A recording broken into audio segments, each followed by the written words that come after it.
Does Donald Trump want a new census? Let's take a look at what he said on Truth Social.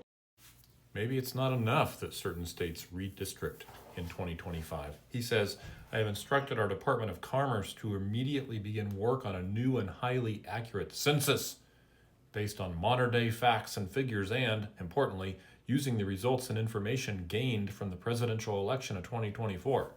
Not sure what that is. People who are in our country illegally will not be counted in the census. Thank you for your attention to this matter. One of the main reasons for having the census is to redistrict, to assign new seats in Congress, and to draw new maps based on populations. This is Article 1, Section 2, Clause 3 of the Constitution. The actual enumeration, talking about House seats, shall be made within 3 years after the first meeting of the Congress of the United States, that happened a long time ago, and within every subsequent term of 10 years. Every 10 years after the census. Well, that's not good enough for Trump, I guess.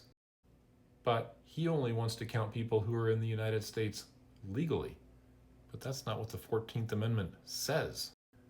It says representatives shall be apportioned among the several states according to their respective numbers, counting the whole number of persons in each state, excluding Indians not taxed.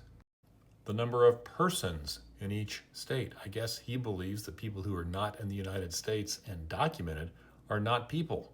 That's not a surprise. We've talked about this before, but the drafters of the 14th Amendment certainly knew the difference between a person and a citizen. Let's look at Section 1. It says all persons born or naturalized in the United States and subject to the jurisdiction thereof are citizens of the United States. Then it goes on to say that no state shall make or enforce any law which shall abridge the privileges or immunities of citizens of the United States. Nor shall any state deprive any person of life, liberty, or property, etc. So, when they talk about the privileges and immunities clause, yes, it means citizens. Otherwise, we're talking about all people, citizens or not. The Commerce Department is already preparing for the 2030 census. So when Trump says he's instructed the Department of Commerce to immediately begin work on a new and highly accurate census, does he mean one before 2030 or just the one for 2030? Well, who the hell really knows? What will this cost?